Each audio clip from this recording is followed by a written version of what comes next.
حاتم طئی ایک بہت ہی رحم دل بہادر یمن کا شہزادہ تھا۔ اس کی زندگی کا ایک ہی مقصد تھا، لوگوں کی مدد کرنا۔ بہادر ہونے کے ساتھ ساتھ وہ بہت ہی عقل مند بھی تھا۔ حاتم طئی کے ساتھ ساتھ اس کا باپ بھی بہت رحم دل تھا اور انصاف پسند تھا۔ پورے ملک میں امن و امان تھا۔ بادشاہ جتنا رحم دل نیک تھا لیکن وزیر اتنا ہی مغرور اور متکبر تھا۔ اس کا ایک بیٹا تھا جس کی زندگی عیش و عشرت میں ہمیشہ گزری تھی۔ بچپن سے لے کے جوانی تک ہمیشہ عیش میں رہا۔ بے جا لاڈ پیار کی وجہ سے اس میں کچھ بری عادتیں پیدا ہو چکی تھیں۔ ایک دفعہ وزیر کا بیٹا اپنے گھوڑے پر کہیں جا رہا تھا لیکن راستے میں ایک بارات آتی دکھائی دی۔ ایک ڈولی آ رہی تھی جس میں دلہن تھی، تو اس نے اس کو روک لیا اور ان کے ساتھ کافی بدتمیزی کی۔ وزیر کے بیٹے نے دلہے سے پوچھا کہ تم کہاں سے آ رہے ہو؟ تو اس نے کہا میں قصبہ حیات سے شادی کر کے آ رہا ہوں۔ وزیر کے بیٹے نے کہا کہ قصبہ حیات کی عورتیں تو بہت خوبصورت ہوتی ہیں، میں ایک نظر تمہاری دلہن کو دیکھنا چاہتا ہوں۔ لیکن دلہے نے منع کر دیا۔ اس نے کہا وہ باپردہ عورت ہے، تم نہیں دیکھ سکتے۔ ان کے درمیان کافی بحث ہوئی، معاملہ لڑائی جھگڑے تک چلا گیا۔ اب وزیر کے بیٹے نے دلہے کو مار مار کر بے ہوش کر دیا اور لڑکی تک جا پہنچا۔ اب وہ وزیر کا بیٹا پرویز دلہن کو پکڑ کر لے کے جانے لگا تو ڈولی اٹھانے والوں میں سے ایک لڑکا تھا آصف، وہ بہت بہادر تھا۔ اس نے اس کو روکا، اس لڑکی کو چھوڑ دو، میں کسی بھی قیمت پر اس کو کہیں نہیں جانے دوں گا۔ اب وزیر کے بیٹے نے بڑے متکبرانہ انداز میں کہا کہ تم ایک معمولی سے کہار ہو، تم میرا کیا بگاڑ لوگے؟ اس نے کہا میں جب تک میں زندہ ہوں میں تمہیں کسی بھی صورت اس کو لے جانے نہیں دوں گا۔ پھر ان دونوں کی آپس میں ہاتھا پائی شروع ہوگی، دونوں کی تلواریں نکل آئیں۔ وہ لڑکا آصف ہی بہت بہادر تھا، وہ بہت بہادری سے لڑا۔ اس نے کہا کہ اپنے سپاہیوں کو لے کر یہاں سے چلے جاؤ ورنہ اچھا نہیں ہوگا۔ تو دونوں میں خوب لڑائی ہوئی۔ آخر آصف کے ہاتھ سے تلوار چھوٹ گئی تو وزیر کے بیٹے نے تلوار کا ایک وار کیا جس سے آصف اپنی جان سے ہاتھ دھو بیٹھا۔ اب وہ لڑکی کو پکڑ کر جنگل کی طرف چلا گیا۔ وہ لڑکی بہت زیادہ سہمی ہوئی، بہت زیادہ خوفزدہ تھی۔ اس لڑکی نے اونچی اونچی اللہ سے گڑ گڑانا شروع کر دیا، جس طرح تو نے حضرت یونس کی حفاظت مچھلی کے پیٹ میں کی تھی، اسی طرح میری حفاظت کر۔ جس طرح تو نے حضرت یوسف کی حفاظت بازار حسن میں کی تھی، جس طرح تو نے حضرت نوح کی حفاظت طوفان باد و بارہ میں کی تھی، اسی طرح میری عصمت کی حفاظت بھی اس جنگل بیابان میں کر دے۔ ابھی وہ یہ دعائیں کر ہی رہی تھی، وہاں پر بجلی کڑکنے لگی تو وزیر کا بیٹا تھوڑا خوفزدہ ہوا۔ دوسری طرف وہ جس لڑکے آصف کو مارا تھا، وہ سارے لوگ ابھی وہیں پہ بیٹھے ماتم کر رہے تھے اور رو رہے تھے کہ ہماری کوئی مدد کو نہیں آیا۔ تو تھوڑی دیر بعد ہی وہاں پہ حاتم طائی کا گزر ہوا۔ اس نے ان سے پوچھا یہاں کیا ہوا ہے؟ تو انہوں نے سارا ماجرا بیان کیا۔ حاتم طائی نے کہا کہ تم فکر نہیں کرو، وہ جنگل کی طرف نکل گیا۔ اب اس وزیر کے بیٹے پرویز کو دلہن ایک سانپ نظر آ رہی تھی۔ اس نے اپنی آنکھیں ملی، اسے اپنی آنکھوں پر یقین نہیں آیا۔ دوسری طرف اس نے حاتم طائی کو بھی آتے اپنی طرف دیکھا تو وہاں سے بھاگ کھڑا ہوا۔ حاتم طائی دلہن کے پاس آیا اور اس کو دوپٹہ دے کر کہا بہن تم فکر نہیں کرو، اس کو میں اب کسی بھی صورت پر نہیں چھوڑوں گا۔ دوسری طرف اس لڑکے آصف کے جس کو وزیر کے بیٹے نے قتل کر دیا تھا، اس کے ماں باپ اس کا بہت بے چینی سے انتظار کر رہے تھے کیونکہ رات کافی زیادہ ہو چکی تھی اور ان کا وہ اکلوتا بیٹا تھا اور اس کے ماں باپ بوڑھے تھے۔ وہ ہر آنے جانے والے لوگوں سے اس کے بارے میں پوچھ رہے تھے لیکن کسی کو بھی ابھی اس کا پتہ نہیں تھا۔ وہ ابھی اپنے بیٹے کی شادی کے بارے میں باتیں کر رہے تھے کہ اب ہمیں اس کی بھی شادی کر دینی چاہیے۔ اپنے بیٹے کی شادی کے خواب بن رہے تھے، اتنے میں دروازے پر دستک ہوئی تو سامنے کچھ لوگ کھڑے تھے۔ یہ وہی لوگ تھے جو قہار کے ساتھی تھے۔ اب انہوں نے آصف کی لاش لا کر گھر کے اندر رکھی تو وہاں پہ ایک احرام مچ گیا۔ ماں باپ غم سے نڈھال تھے، ان کے اوپر ایک قیامت ٹوٹ پڑی تھی۔ وہ بہت روئے، بلکہ اپنے اکلوتے بیٹے کی میت پر اس کو اٹھا رہے تھے، لیکن وہ تو مر چکا تھا۔ اگلے دن عدالت لگی، وہاں پر سب حاضر تھے۔ وزیر کا بیٹا بھی پکڑا جا چکا تھا۔ اب بادشاہ نے دلہن سے پوچھا، کیا یہی وہ شخص ہے جس نے تمہاری عصمت کو تار تار کرنا چاہا؟ دلہن اور دولہا دونوں خاموش رہے۔ اب بادشاہ نے 2-3 دفعہ پوچھا، لیکن وہ خاموش رہے۔ چوتھی دفعہ بادشاہ کے پوچھنے پر دلہن نے کہا، نہیں، یہ وہ شخص نہیں ہے۔ سارے دربار پر سکتہ چھا گیا۔ اس لڑکے کمار آصف کے والدین روتے بلکتے آئے۔ انہوں نے کہا، یہ جھوٹی ہے، اور بہت فریاد کی، کہا، یہ ہمارے بڑھاپے کا سہارا تو جو اس نے چھین لیا ہم سے۔ اب وزیر نے آگے بڑھ کر کہا، بات گواہی پر ہوتی ہے تو بادشاہ نے کہا، یہاں پر بات نظروں پر ہوتی ہے۔ اس لڑکی کی نظریں اس کی زبان کی گواہی نہیں دے رہی۔ بادشاہ نے بڑے جلال سے کہا، اگر یہ بات غلط ہوئی، سب سے پہلے اس دولہا اور دلہن کو سزائے موت دی جائے گی۔ اب دونوں میاں بیوی نے چیخ کر، نہیں بادشاہ، یہی وہ شخص ہے، اس نے موت کی دھمکی دی تھی۔ اب دولہے نے آگے بڑھ کر کہا، یہی وہ شخص ہے جس نے آصف کی جان لی ہے اور مجھے بھی جان سے مار دینے کی دھمکی دی ہے، جس کی وجہ سے میری بیوی نے جھوٹ بولا۔ عالم پناہ، یہی وہ شخص ہے، یہی شخص ہے۔ اب وزیر کے بیٹے نے کہا، نہیں، یہ جھوٹ ہے۔ اب دلہن نے کہا کہ اگر یہ ہم جان سے مارنے کی دھمکی کیا ہمیں بھی جان سے مار دے، تب بھی میں یہی کہوں گی، یہی قاتل ہے، یہی قاتل ہے۔ پھر بادشاہ نے اپنا فیصلہ سنانا چاہا کہ قتل کے بدلے قتل، اس کو موت کی سزا دی جائے۔ ابھی بادشاہ کہہ ہی رہے تھے کہ حاتم طائی وہاں پہ آئے۔ حاتم طائی نے کہا کہ سزا سنانے سے پہلے میری ایک بات سن لیجئے، آپ تو یقیناً موت کی سزا ہی دیں گے۔ تو بادشاہ نے کہا، یقیناً۔ حاتم طائی نے کہا، وہ گھر تو سونا ہی پڑا رہے گا جہاں پہ ایک بوڑھے ماں باپ شام کو انتظار کر رہے ہوں گے کہ ہمارا بیٹا آئے گا اور رونق ہوگی، ان کے گھر کا ٹھنڈا چولہا پھر سے جل اٹھے گا۔ بادشاہ نے کہا، آپ کہنا کیا چاہتے ہیں شہزادے؟ یہی کہ ایک ماں باپ سے تو ان کا بیٹا چھین گیا، اگر آپ دوسرے ماں باپ سے بھی ان کا جگر کا ٹکڑا چھین لیں گے تو کیا اپنے جگر کے ٹکڑے کو نہیں کھو دیں گے؟ اب بادشاہ نے کہا، یہ تو انصاف کا تقاضا ہے، جان کے بدلے جان، خون کے بدلے خون۔ اب وزیر نے کہا کہ خون کا بہا بھی تو جائز ہے۔ بادشاہ نے کہا، کیا مطلب؟ تو وزیر نے کہا، ان کے بیٹے کی جان کے بدلے میں اتنی زیادہ دولت دے دوں کہ ان کا بڑھاپا آسانی سے کٹ جائے گا۔ تو حاتم طائی نے کہا، بہت اچھی بات ہے، لیکن آپ کتنی کی دولت دے دیں گے؟ وزیر نے کہا، اتنی زیادہ دولت دوں گا کہ کبھی انہوں نے خواب میں بھی نہیں دیکھی ہوگی۔ حاتم طائی نے کہا، ہم آپ کو اس سے بھی کئی گنا زیادہ دولت دیں گے اگر آپ اپنے بیٹے کا سر کاٹ کر ان کے آگے رکھ دیں۔ اب بادشاہ شش و پنج میں تھا۔ اس نے کہا کہ مجھے سمجھ نہیں آئی۔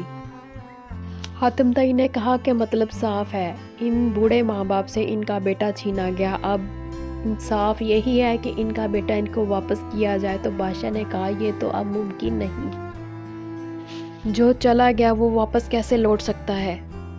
حاتم طائی نے کہا، مجھے پتا ہے کہ جو چلا گیا وہ واپس نہیں آ سکتا، لیکن اس کا بدل بھی تو ہو سکتا ہے۔ تو بادشاہ نے کہا، آپ کیا کہنا چاہتے ہیں؟ بادشاہ نے کہا، آپ کیا پہیلیاں بجھا رہے ہیں، ہم سمجھنے سے قاصر ہیں۔ حاتم طائی نے کہا کہ میرا مطلب ہے ان کا بیٹا اب یہ وزیر پرویز بنے۔ تو وزیر بول اٹھا کہ ان کا بیٹا میرا بیٹا بنے، ان معمولی لوگوں کا؟ ایسا ہرگز نہیں ہو سکتا۔ حاتم طائی نے کہا، صرف یہی نہیں، ان کی خدمت اسی طرح اب یہ کرے گا جیسے ان کا بیٹا کیا کرتا تھا۔ تو وزیر کا بیٹا پرویز بولا، نہیں، ایسا کبھی نہیں ہو سکتا۔ اس نے کہا کہ مجھے موت گوارا ہے، ایک قہار کی زندگی نہیں۔ اب حاتم طائی نے کہا کہ وزیر زادے تو قہار کی جگہ لینے کے لیے تیار نہیں، آپ مجھے اجازت دیں کہ میں ان بوڑھے ماں باپ کا خیال رکھوں، ان کا بیٹا بن کر ان کے ساتھ رہوں۔ تو بادشاہ سوچ میں پڑ گئے۔ ہم ان ماں باپ کی دیکھ بھال کریں گے، ان کی آنکھوں سے آنسو پوچھیں گے، بڑھاپے میں ان کا سہارا بنیں گے۔ بادشاہ نے کہا کہ آپ شہزادے ہیں، ولی عہد سلطنت ہے۔ اب حاتم طائی نے کہا کہ بادشاہ اپنی رعایا کا باپ ہوتا ہے، اس لیے ولی عہد اپنی رعایا کا بھائی ہوا۔ مرحوم آصف ہمارا بھائی تھا، اس لیے ہمارا فرض بنتا ہے کہ اس کے ماں باپ کو ہم کمی محسوس نہ ہونے دیں۔ آپ ہمیں اجازت دیجیے ابا حضور۔ تو بادشاہ نے کہا اجازت ہے۔ اب حاتم طائی نے ان بوڑھے لوگوں کے پاس جا کر کہا چلیں ابا، چلیں امی، ہم گھر چلتے ہیں۔ چلیے ابا، ہم یقین دلاتے ہیں، ہم آپ کے بیٹے کی طرح قہار بن کر تو نہیں رہ سکتے، لیکن یقین دلاتے ہیں کہ کوئی کمی نہیں آنے دیں گے۔ چلیے نا ابا، چلیے نا امی۔ وہ اب جانے کے لیے مڑنے لگے اور کچھ قدم ہی چلے تھے تو پیچھے وزیر کے بیٹے نے آواز دی، نہیں شہزادے نہیں، یہ نہیں ہو سکتا، میرے گناہوں کا بوجھ آپ مت اٹھائیے۔ گناہ میں نے کیا ہے، اس کا کفارہ مجھے ہی ادا کرنا ہوگا۔ عالم پناہ، مجھے شہزادے کا اصرار اور قربانی دیکھ کر اپنے اوپر شرم آ رہی ہے۔ نفرت ہو رہی ہے کہ میں نے اتنا بدترین گناہ کیا۔ عالم پناہ، مجھے اجازت دیجیے، میں غلام بن کر ان بوڑھے ماں باپ کی خدمت کر سکوں۔ بادشاہ یمن نے کہا اجازت ہے۔ اب ملکہ نے وزیر زادے کی ماں سے کہا کہ مجھے افسوس ہے، آج آپ کا بیٹا آپ سے جدا ہو رہا ہے۔ تو انہوں نے روتے ہوئے کہا نہیں، مجھے خوشی ہے کہ میرا بیٹا مجھے واپس مل گیا۔ اس نے کہا جا بیٹا جا، تمہیں شاباش ہے، اور حاتم طائی سے کہا کہ اللہ تمہاری نیک نامی اسی طرح قائم رکھے۔ اب وہ چلے گئے۔ دوسری طرف اب وزیر کو بہت غصہ تھا حاتم طائی کے اوپر۔ اس نے اپنی بیگم سے کہا کہ اس کو میں جان سے مار ڈالوں گا، میرا بیٹا نازوں سے پلا ہوا ہے، اب وہ کس طرح سے وہاں رہے گا، کیسے قہار کی زندگی گزارے گا، میں اس حاتم طائی کو نہیں چھوڑوں گا۔ وزیر کو غم اور غصے سے کچھ سمجھ نہیں آ رہا تھا کیا کریں۔ اس نے اب پکا ارادہ کر لیا تو اب میں اس حاتم طائی کو نہیں چھوڑوں گا۔ ابھی یہ باتیں کر ہی رہے تھے کہ وہاں پہ حاتم طائی آن پہنچا اور اس نے ان کی باتیں سن لی اور تلوار میان میں سے نکال لی اور وزیر کے آگے آ کر کھڑا ہو گیا۔ اب وزیر نے اس سے معافی مانگنی شروع کر دی تو اس نے کہا یہ لیجئے تلوار اور مار ڈالیے مجھے۔ حاتم طائی نے کہا مار ڈالیے مجھے، ختم کر دیجئے، ایک نہ ایک دن تو مرنا ہی پڑتا ہے۔ ہمارے لیے اس سے اچھی موت کیا ہو سکتی ہے کہ ایک ہم غم زدہ باپ کے ہاتھوں سے مارے جائیں۔ ہم آپ کے مجرم ہیں وزیر صاحب، ہمیں آپ کے بیٹے کو چھینا، ہم سزا کے حقدار ہیں، اٹھائیے تلوار اور مار ڈالیے مجھے۔ اب حاتم طائی نے کہا کہ آپ اپنے دل پر ہاتھ رکھ کر بتائیے کیا واقعی ہم نے آپ کے بیٹے کے ساتھ کوئی ظلم کیا؟ اگر آپ انصاف کی کرسی پر بیٹھے ہوتے تو کیا فیصلہ سناتے؟ کیا آپ خون کا بدلہ خون اور جان کا بدلہ جان نہیں کہتے؟ اگر آپ کہتے تو کیا آپ کا پرویز آج اس دنیا میں ہوتا؟ وزیر صاحب، ہم نے تو آپ کو حشر کے اس دن سے بچایا ہے جب آپ کا بیٹا خدا کے سامنے آپ کا گریبان پکڑ کر کہتا کہ یہی ہے میرا باپ جس نے زندگی میں مجھے کبھی اچھے برے کی تمیز نہیں سکھائی، یہی ہے وہ جس نے صحیح اور غلط باتوں کی رہنمائی نہیں کی۔ میں گناہ کرتا تو یہ خوش ہوتا، میں نیکی کی طرف جاتا تو یہ مجھے روکتا، میں کسی کا سر کاٹتا تو یہ اپنا سر فخر سے اونچا کرتا، میں ظلم کرتا تو یہ میرے ہاتھوں کو چومتا۔ آج اس کا اگر بے جا لاڈو پیار نہ ہوتا تو آج میرے گناہوں کا پلڑا اتنا بھاری نہ ہوتا۔ اگر آپ کو سزا دینی ہے تو اس سے پہلے میرے باپ کو دیجیے، میں تو ایک چھوٹا سا پودا تھا، اصل مجرم تو یہ ہے۔ یہ کہہ کر حاتم طائی رونے لگ گیا، اس کی آنکھوں میں آنسو آ گئے۔ سزا اسے دیجیے اب وزیر کو اس کی غلطی کا احساس ہو گیا۔ اس نے کہا مجھے معاف کر دیجیے بیٹے، مجھ سے غلطی ہو گئی۔ وزیر نے کہا کہ میں اپنے بیٹے کی محبت میں اتنا اندھا ہو چکا تھا کہ میں بھول گیا تھا اس دنیا کے بعد بھی ایک دنیا ہے جو کبھی ختم نہیں ہوگی، جہاں نہ کوئی بیٹا ہوگا، نہ بھائی ہوگا، نہ باپ ہوگا، نہ کوئی رشتہ دار، وہاں پہ ہر ایک کو اپنے اعمال کا حساب خود دینا پڑے گا۔ وزیر اب اس کے پیروں میں بیٹھ گیا اور معافی مانگنے لگا کہ بیٹے مجھے معاف کر دے۔ آپ نے تو کرشمہ کر کے دکھایا، میرے بیٹے کو سدھار کے دکھایا جس کو آج تک میں نہیں سدھار سکا۔ آپ انسان تو ہو ہی نہیں سکتے، آپ تو فرشتہ ہے۔ سچ پوچھو تو فرشتہ ہے۔ اور وزیر پھوٹ پھوٹ کر رونے لگ گیا۔ اب وزیر حاتم طائی کے گلے ملا اور خوب رویا۔ وقت گزرتا رہا، حاتم طائی دوسروں کی مدد کرتا رہا اور یہاں تک کہ پوری دنیا میں مشہور ہو گیا۔ ایک ملک بغداد کی شہزادی تھی، شہزادی گلنار، بہت ہی مغرور تھی۔ اس کے ملک میں یہ حکم تھا کہ جو بھی شہزادی کی طرف دیکھے گا اس کی آنکھیں نکال لی جائیں گی۔ شہزادی جہاں سے بھی گزرتی لوگوں کی نظریں نیچی ہوتی۔ ایک دفعہ غلطی سے ایک لڑکے نے اس کی طرف دیکھ لیا تو فوراً اس کے سپاہیوں نے اس کو پکڑ لیا۔ اگلے دن اس کی آنکھیں نکال لی جانی تھی۔ اس لڑکے کے دونوں ہاتھ باندھے گئے۔ تھوڑی دیر بعد وہاں پر شہزادی بھی آ گئی اور اس لڑکے کے بوڑھے ماں باپ بھی اپنے ماں باپ کا اکلوتا بیٹا تھا۔ باپ اندھا تھا۔ اس نے رو رو کر شہزادی کے سامنے فریادیں کی کہ میرے بچے کو چھوڑ دو، اس نے کسی غلط نظر سے آپ کو نہیں دیکھا، یہ معصوم ہے۔ لیکن شہزادی کسی بات کو ماننے کے لیے راضی نہیں تھی۔ اس کا حکم بدستور جاری تھا تو اس کے باپ نے آسمان کی طرف نظریں کر کے گڑ گڑا کر اللہ تعالیٰ سے کہا، یہ تو میرے بڑھاپے کا سہارا ہے، اس اندھے کی لاٹھی ہے۔ اگر یہ لاٹھی اندھی ہوگی تو اس بوڑھے کو سہارا کون دے گا؟ اس بوڑھے لاچار پر ترس کھائیے ملکہ۔ اس ملکہ کے سپاہی کافی غصے سے بولے، چپ کر بدبخت بڈھے، آنکھوں سے دیکھ نہیں سکتا لیکن زبان کینچی کی طرح چلتی ہے۔ اب زیادہ شور کیا تو تمہارے بیٹے کی آنکھوں کے ساتھ ساتھ تمہاری زبان بھی کاٹ دی جائے گی۔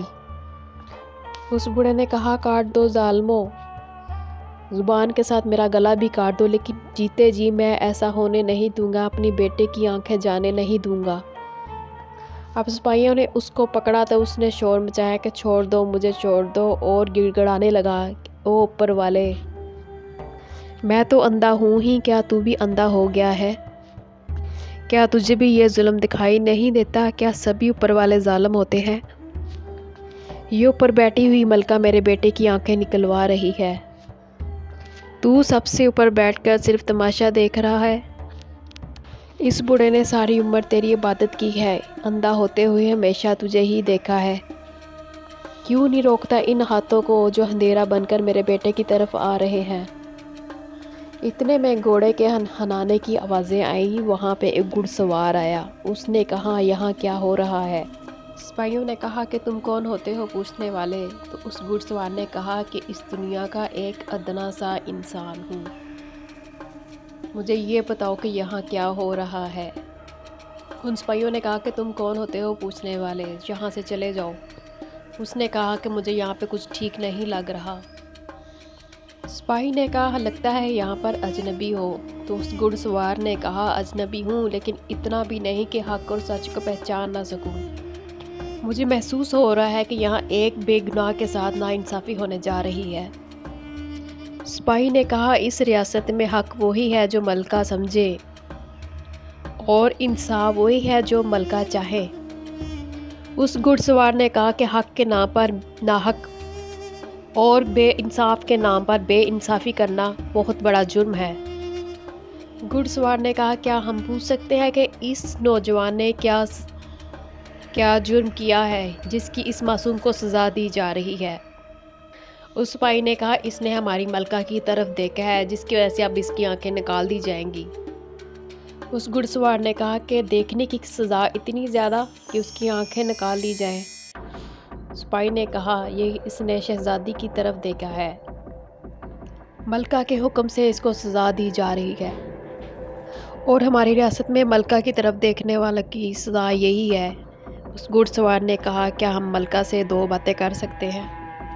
اب ملکہ کی آواز آئی، اے داروغہ شہر، اس اجنبی سے پوچھو یہ کون ہے اور کہاں سے آیا ہے۔ اس گھڑ سوار نے کہا معمولی سلطنت کے معمولی سے شہزادے ہیں۔ تو اس نے کہا اس سلطنت کا کوئی نام تو ہوگا؟ تو اس نے کہا ہے نا، میں یمن کا شہزادہ ہوں۔ اب ملکہ بہت حیرانی اور خوشی سے بولی، کیا تم یمن کے شہزادے یعنی کہ حاتم طائی ہو؟ تو اس نے کہا ہاں، کہتی تمہارا چرچا بہت سنا ہے۔ شہزادی خوشی سے بولی، یا خدا، یہ تو حاتم طائی ہیں۔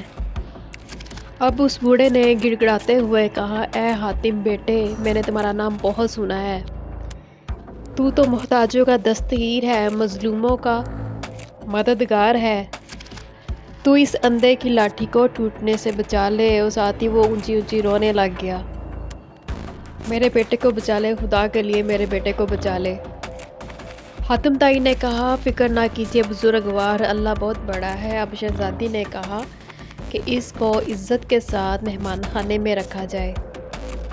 شہزادی نے داروغہ سے کہا کہ اس سے پوچھو یہ چاہتے کیا ہیں۔ تو حاتم طائی نے کہا کہ صرف اتنا کہ اس اندھے کے بیٹے پر شہزادی رحم کرے۔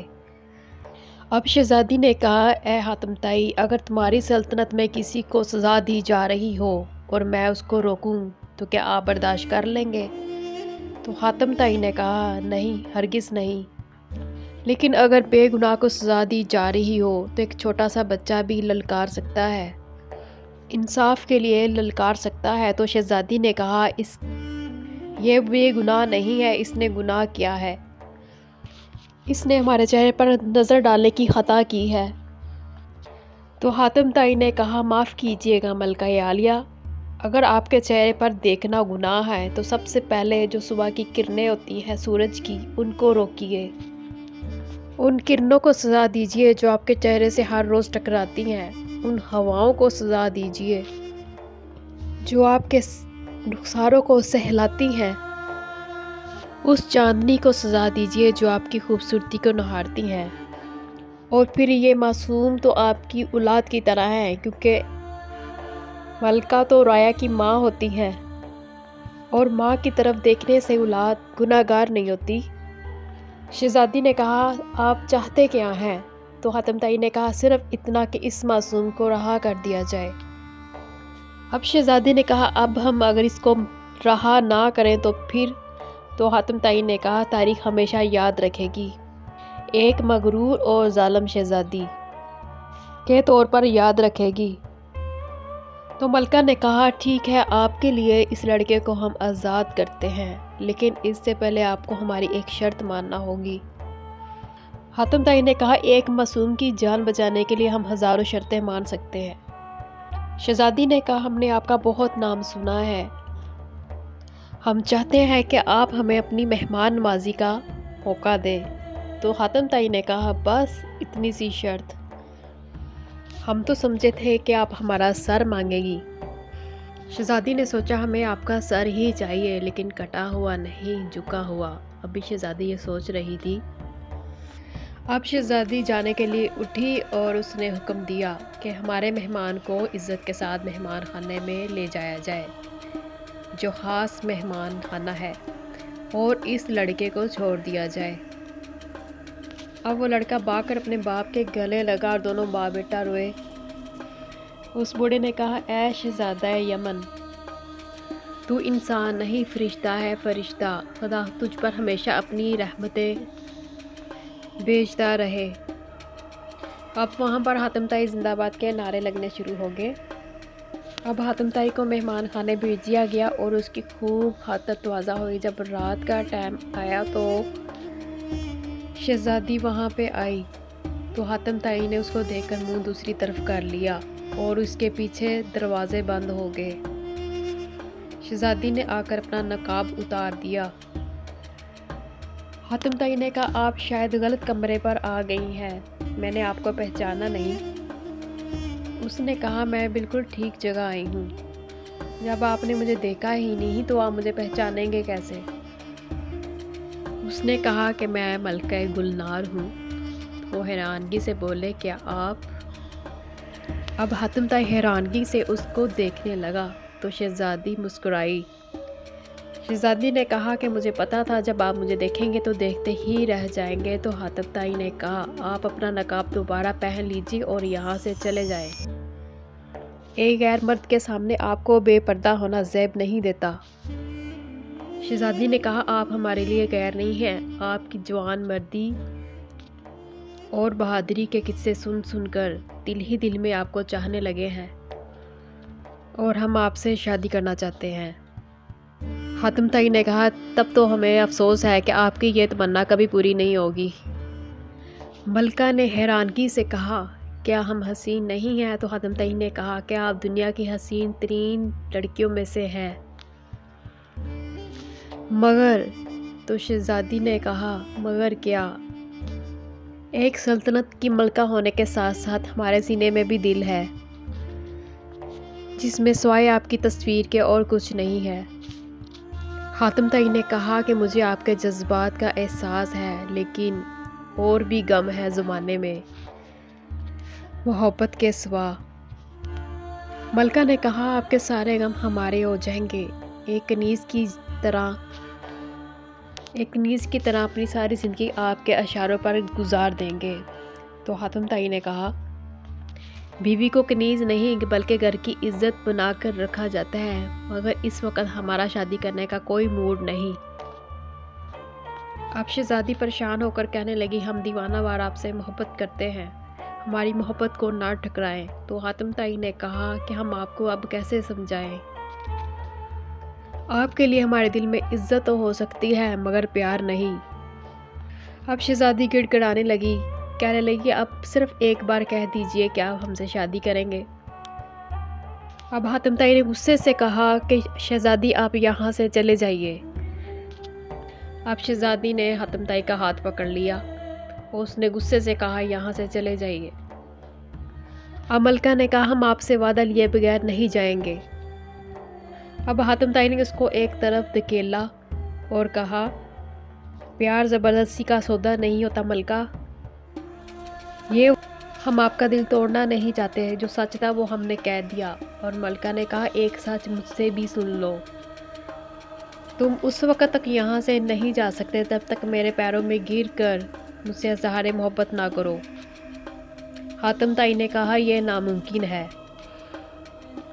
شہزادی نے کہا کل صبح جب یہ ساتوں دروازے کھلیں گے تو اس میں سے یہ وہی حاتم نہیں نکلے گا جس کو لوگ شریف اور نیک سمجھتے ہیں، بلکہ وہ حاتم نکلے گا جس کی عصمت پر کا خون ہوگا، اور نکلے گی روتی بلکتی ملکہ جس کی آبرو کا شیشہ تمہاری شیطانی ارادوں سے چور چور ہوا۔ اب حاتم نے کہا ایسا ہرگز نہیں ہو سکتا، خدا نے حاتم کو اتنا کمزور نہیں بنایا جو جذبات کے ہاتھوں مجبور اور ایک عورت کے سامنے مجبور ہو جائے۔ ملکہ نے کہا یقیناً تم کمزور نہیں ہو، لیکن ہماری سلطنت کے لوگ تمہاری نہیں ہماری باتیں سنیں گے۔ ہم چیخ چیخ کر دنیا والوں سے کہیں گے جس انسان کو شریف اور رحم دل سمجھ کر ہم نے اپنا مہمان بنایا وہ مہمان نہیں شیطان بن گیا۔ پھر ہم دیکھیں گے کہ تم ہمارے بننے سے کیسے انکار کر سکتے ہو۔ حاتم نے کہا ہم صبح ہونے کا انتظار ہی کیوں کریں گے ملکہ، ہم ابھی اور اسی وقت یہاں سے جا رہے ہیں۔ اب حاتم دروازے کی طرف بھاگا لیکن دروازہ بند تھا۔ کوشش کرنے پر دروازہ نہیں کھلا تو ملکہ کھلکھلانے لگی اور ہنسنے لگی، اونچی اونچی کہکے لگانے لگی۔ اس نے کہا کہ تم ایک دروازے نہیں 7 دروازوں کے پیچھے بند ہو اور یہ دروازے میری مرضی سے کھلیں گے۔ اب حاتم نے کہا جس کے ساتھ خدا ہے وہ 7 دروازے تو کیا 7 سمندر بھی پار کر سکتا ہے۔ ملکہ نے کہا کہ آج ہم بھی دیکھیں گے خدا آج تمہارے ساتھ ہے یا ہمارے ساتھ۔ اب حاتم زور زور سے دروازوں کو بجانے لگا اور بہت پریشان ہو گیا اور ملکہ ہنستی رہی۔ حاتم طائی نے اللہ سے فریاد کرنی شروع کر دی۔ اب حاتم مسلسل دعا کرتا رہا اور گڑ گڑاتا رہا کہ اچانک ایک بجلی کی کڑک سنائی دی اور ملکہ پریشان ہوگی تو اچانک سے سارے 7 کے 7 دروازے کھل گئے اور حاتم وہاں سے نکلنے لگا اور شہزادی دیکھتی ہی رہ گئی۔ وہ حاتم کے پیچھے بھاگی اور کہا حاتم مجھے معاف کر دو، اور گڑ گڑانے لگی، معافیا مانگنے لگی۔ ہم تمہارے گناہ گار ہیں، مجھ پر شیطان سوار ہو چکا تھا، ہم خدا کو بھی بھول بیٹھے تھے، مجھے معاف کر دو۔ اور شہزادی بہت گڑ گڑانے لگی تو حاتم نے کہا کہ میں نے تمہیں معاف کیا، روئیے مت ملکہ، ہم نے تمہیں معاف کیا اور یقیناً خدا بھی آپ کو معاف کرے گا، کیونکہ خدا کو جو سب سے زیادہ ادا پسند ہے وہ ہے انسان کو اپنی غلطی پر پچھتانا۔ شہزادی نے کہا ہم واقعی اپنے کیے پر بہت شرمندہ ہیں۔ حاتم نے کہا شکر ہے اللہ نے آپ کو ہدایت دی۔ انسان کے سب سے بڑے جو دشمن ہوتے ہیں وہ اس کے اپنے جذبات ہوتے ہیں، جس نے ان پر قابو پا لیا وہ خدا کا دوست ہو گیا۔